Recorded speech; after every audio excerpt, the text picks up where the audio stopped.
How to shut off a sprinkler head. An automatic sprinkler system takes the planning out of watering your lawn in addition to relieving you of moving sprinklers and timing when they run. Eventually, however, the sprinkler system may begin to spring leaks caused by freeze-thaw cycles or the chemistry of its underground environment.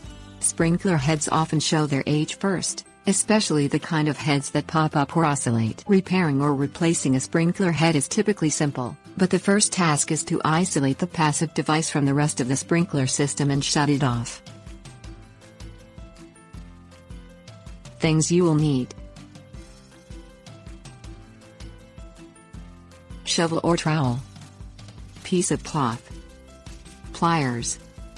Turn off the water at the main shutoff valve near the automatic sprinkler system's water source.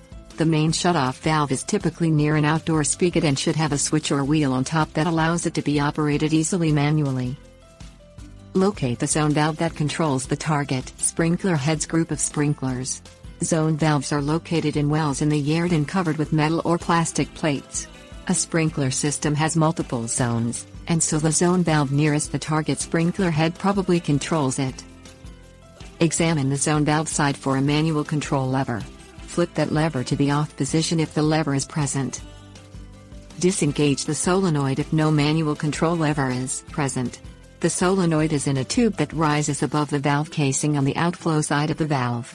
Look for labels on the top of the solenoid chamber for specific directions to disengage the solenoid. Typically, though, disengaging it requires rotating the unit 1/4 to 1/2 turn counterclockwise. Dig out the soil surrounding the sprinkler head. Unscrew the sprinkler head to repair or replace it. Cap the sprinkler head stub if you wish to remove the sprinkler head position from the sprinkler system, tightening the cap firmly with pliers cushioned with a piece of cloth. Do not over-tighten plastic parts. Open the sprinkler line in the reverse order that you closed it.